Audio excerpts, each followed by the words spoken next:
Yeah. Oh, yun to.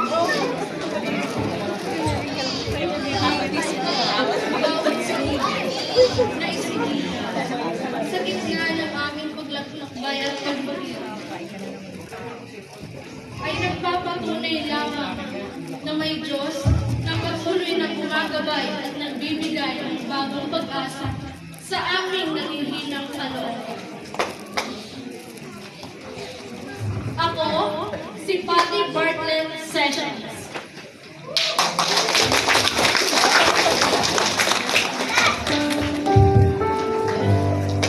Sa isang tahimik na gabi, ako ay nakaupo, may hawak ng papel at panunan.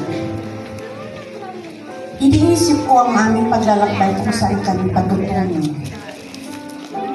Ang aking isipan ay animoy nakikipag-usap ako sa aking ama sa langit. At habang ako ay nagsusulat ng isang tula,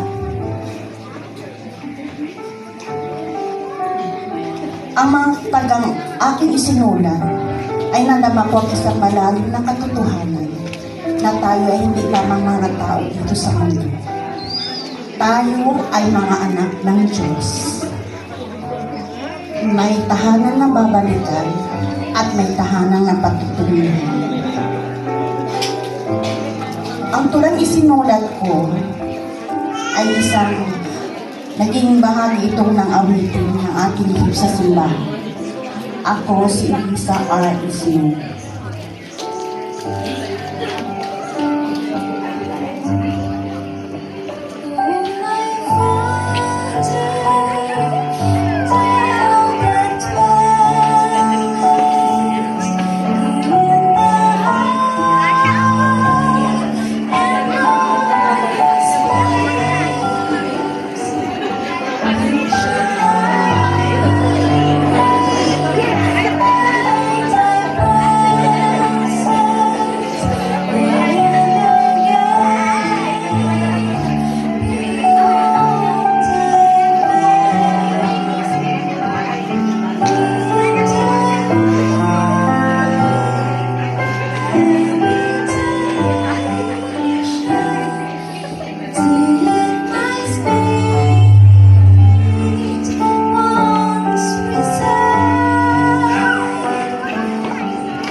Isa ako sa mga kabaihan.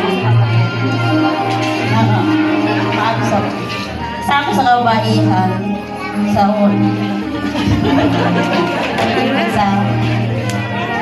sa dati ang society ay nagkakaisa, nagtutulungan, tumutulong sa mga mahihirap, nag-aalaga ng mga pamilya at ang mga kabayan ay sa pagkakataon, sa mga pagkakataon ng ako si Bachiba Dabalisi.